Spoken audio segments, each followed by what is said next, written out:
بہنوں کا حق مارے پڑا، ہر سال عمرہ کر رہا، بڑی شان اونچی کر رہا، میدان محشر میں یہ عمرہ تیرے منہ پہ مار دیا جائے گا۔ بھائیو حق ادا کرو، اس کے بعد عمرہ کرو، اس کے بعد حج کرو، تمہارا عمرہ بھی قبول ہوگا، تمہارا حج بھی قبول ہوگا، بولو نا سبحان اللہ۔ عشر نکالنا رہا، امام صاحب سے کہہ رہا حضرت دعا کر دیو برکت کی، پوری مسجد کے امام بٹھا لے لاگا اگر دعا ہو جاتا یار عشر تو نے نکالا نہیں ہے، زکات نکالی نہیں ہے، مولوی کی دعا کہاں کام کرے گی؟ میرے بھائی بات نہیں آ رہی کیا سمجھ میں تمہارے؟ ڈاکٹر کہہ رہا شوگر کی دوا لے جاؤ مگر میٹھا نہ کھانا، اور تو 4 دن ہفتے میں 7 دن میٹھا کھا رہا، پھر کہہ رہا ڈاکٹر صاحب فائدہ نہیں کر رہی ہے۔ کہاں سے کرے گی؟ پرہیز تو کر۔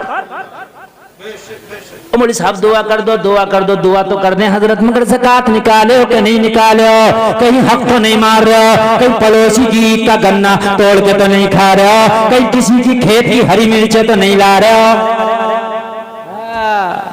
دوسرے کے دھان جھڑے پڑے، اپنے پولے باندھنے گیا تو اس کے کھیت میں سے 2 پولے اٹھا کے اپنے باندھنا شروع کر دیے۔ ہاں جونا اس کا ہے۔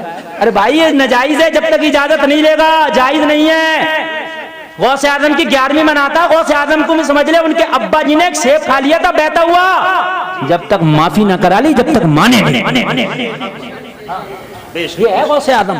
کرتے یا اللہ محمد بن قاسم پیدا ہو جائے، یا اللہ کوئی موسیٰ بن نصیر دے دے، یا اللہ کوئی خالد بن ولید دے دے۔ میرے بھائیوں کان کھول کے سن لو، محمد بن قاسم ہونے کے لیے پاک کو کا ہونا ضروری ہے۔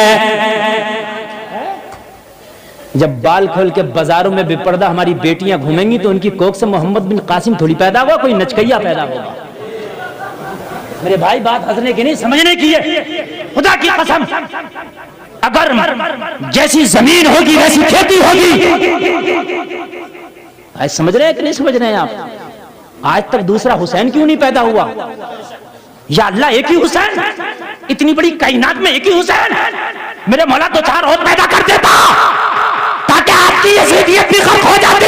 زبان ملا گلفام حسین پیدا ہونے کے لیے فاطمہ کی کوکھ کا ہونا ضروری ہے، کوئی دوسری فاطمہ نہیں، اس لیے دوسرا حسین نہیں۔ سبحان اللہ، نعرہ تکبیر، نعرہ رسالت، علماء اہل سنت، مسلک اعلی حضرت، فیضان اعلی حضرت۔ اگر چاہتے ہو کہ بچے نیک ہوں تو پہلے بچیوں کو نیک کر لو، بعد میں بچے نیک ہو جائیں گے۔ سبحان اللہ، سبحان اللہ۔ نیند تو نہیں آ رہی ہے آپ کو؟ ختم کریں کہ آگے بڑھیں؟ او میرے بھائیو اگر حرام کے لقمے کھاؤ گے تو نماز پڑھنے میں مزہ نہیں آئے گا، اگر حرام کے لقمے کھاؤ گے تو کان کھول کے سنو قرآن سننے میں مزہ نہیں آئے گا، اگر تمہاری روزی میں حرام شامل ہے تو تمہیں نیک کاموں میں مزہ نہیں آ سکتا، خرافاتوں میں تمہارا دل لگے گا، برے کاموں میں تمہارا دل لگے گا۔ دیکھنے میں آتا ہے اگر تراویح کی نماز میں حافظ قرآن 2 رکوع زیادہ پڑ جائے تو پوری مسجد سے کھانسیوں کی آواز آنے لگتی ہے، پوری مسجد سے۔ کہتے ہیں مولانا آج ہی ختم کرو گے کیا پورا؟ اور اگر کہیں کھڑا ہو گیا نا فلم میں، گانے میں، کرکٹ میں تو پورے 3 گھنٹے کی ایک پاری کھڑے ہو کے ایک پیر پہ دیکھ لیا، اب نہیں پریشانی ہو رہی ہے؟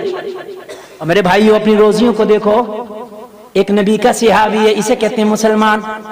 یہاں تو اپنے آپ کو مسلمان سب سے آگے، اگر کوئی یہ کہے کہ غوث اعظم زیادہ بڑے مسلمان ہے، تو سینہ تان کے کہے گا مجھ سے بڑا کون ہو جائے گا؟ اپنے آپ کو سب سے اگلی سب میں رکھ رہا اور کہہ رہا ہے ان پڑھے لکھوں سے تو ہم ہی صحیح ہیں، جسے قل واللہ شریف یاد نہیں، کہہ رہا ہے ان مولویوں سے تو ہم ہی صحیح ہیں۔ ابھی تو کہاں سے صحیح ہے؟ یہ مولوی رات بھر سوتا رہے، تو رات بھر عبادت کرتا رہے، تب بھی اس مولوی کے مقابلے پہ نہیں پہنچ سکتا۔ خالی زبان کے کہنے سے کچھ نہیں ہوتا۔ نبی کا صحابی 1 نمبر کا مسلمان نبی کے پیچھے مسجد نبوی میں نماز پڑھتا ہے، نماز پڑھنے کے بعد سلام پھیرتا، السلام علیکم ورحمت اللہ، السلام علیکم ورحمت اللہ۔ سلام پھیرنے کے بعد دعا نہیں مانگتا، فوراً اٹھ کے گھر چلا جاتا۔ میرے نبی روزانہ دیکھ رہے، دعا نہیں مانگتا، اٹھتا چلا جاتا، اٹھتا چلا جاتا۔ ایک دن میرے نبی نے بلا لیا، اے میرے صحابیوں کو بتا نماز کے بعد دعا کیوں نہیں کرتا؟ عرض کرنے لگا آقا کس کی چاہت نہیں کہ آپ کی دعا میں شامل ہو کے آمین بولے؟ کون نہیں چاہے گا کہ آمینہ کا لال دعا کرے اور وہ آمین بولے؟ یا رسول اللہ آپ کی دعا تو باب اجابت سے ٹکراتی ہے۔ آقا میری بھی خواہش تھی کہ میں آپ کی دعا میں بیٹھ کے آمین بولتا۔ یا رسول اللہ میری بھی تمنائیں تھی کہ آپ دعا کرتے آمین بولتا. نبی نے فرمایا پھر روکا کس نے, دعا کرتا کیوں نہیں؟ اور جلسے میں آنے والوں ذرا اپنے نبی کی زندگی کو دیکھ لو, نبی کے غلاموں کی زندگی کو دیکھ لو, ایسی زندگی بنا لو خدا کی قسم زمانے میں بھی نام ہو جائے گا, مرنے کے بعد کام ہو جائے گا. کان کھول کے سن لو, نبی کا غلام بولا آقا بات اتنی سی ہے, میرے چھوٹے چھوٹے بچے ہیں. کیا ہے میرے؟ زور سے بولیے. نبی نے فرمایا اور بھی بہت نمازی ایسے ہیں جن کے چھوٹے چھوٹے بچے ہیں, وہ تو دعا بھی کرتے ہیں نماز بھی پڑھتے ہیں, تو کیوں نہیں کرتا؟ عرض کرنے لگا آقا بات اتنی سی ہے, میرے چھوٹے چھوٹے بچے ہیں, میرا پڑوسی ایک یہودی ہے. کون ہے میرا پڑوسی؟ زور سے بولیے. ایک یہودی آقا, میرا آنگن یہودی کا آنگن دونوں بالکل ملا ہوا ہے. میرے آنگن یہودی کے آنگن میں ایک دیوار کا فاصلہ ہے, دیوار کے اس پار یہودی کا آنگن ہے, دیوار کے اس پار میرا آنگن ہے. آقا یہودی کے آنگن میں دیوار سے سٹا ہوا کھجور کا پیڑ لگا ہوا ہے, اس کی آدھی شاخیں میرے آنگن میں جھکائی ہے. یا رسول اللہ جب رات ہوتی ہے تو اس کھجور کے پیڑ سے پکا پکا کھجور ٹپک ٹپک کے رات کو میرے آنگن میں گر جاتا ہے. میرے چھوٹے چھوٹے بچے ہیں, میں نماز پڑھ کے جلدی اس لیے چلا جاتا ہوں کہ میرا بچہ کوئی اٹھ نہ جائے, اٹھ کے میرے آنگن سے کھجور اٹھا کے نہ کھا لے. اللہ کی بارگاہ میں جواب کیا دوں گا؟ یا رسول اللہ وہ کھجور اٹھا کے میرا چھوٹا بچہ نہ کھا لے, اس لیے کہ یہودی کا کھجور ہے گرا ہوا جو میرے آنگن میں گرایا. میں جلدی سے جاتا ہوں سلام پھیر کے دعا اس لیے نہ کرتا کہ تاکہ میرا بچہ کوئی حرام نہ کھا لے. میں جلدی سے جا کر اپنے آنگن کا ٹپ کا کھجور اپنے دامن میں جمع کرتا ہوں. یا رسول اللہ جمع کرنے کے بعد یہودی کے دروازے پہ جا کے دستک دیتا ہوں. جب میرا پڑوسی آتا تو کہتا ہوں لے یہ تیرے رات بھر کی امانت ہے, اسے قبضے میں کر لے. آئے آئے یہ ہے نبی کے غلام, یہ ہے نبی کے غلام. آقا اب بتائیں میں کیا کروں؟ نبی نے فرمایا واہ تیرا عمل اللہ قبول کرے, تو نے اپنے بچوں کو حرام سے بچایا نا, اگر تو اپنے گھر میں بیٹھ کے بھی دعا کرے گا تو اللہ قبول کر لے گا.